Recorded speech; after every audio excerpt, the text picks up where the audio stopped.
So hello guys, in this video I will show you how to set up two-step verification for your PayPal account. So for that guys, first of all, you will need to log into your account on your desktop and then get on the top right corner and now select profile settings.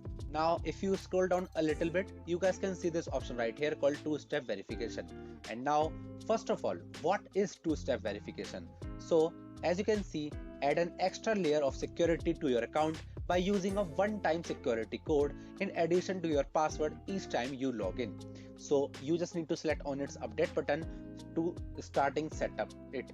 So here you guys will need to choose one of these options. The first one is for authenticator app and the second one is for a security key. So I'll go with the first one and then select on this set it up option. So here guys, it shows us the steps to set up our two-step verification. So the first step says that you need to scan this QR code and then you guys will need to enter the 6-digit code that you can see in your authenticator app right here. And after writing down the 6-digit code right here, you just need to set on this confirm button.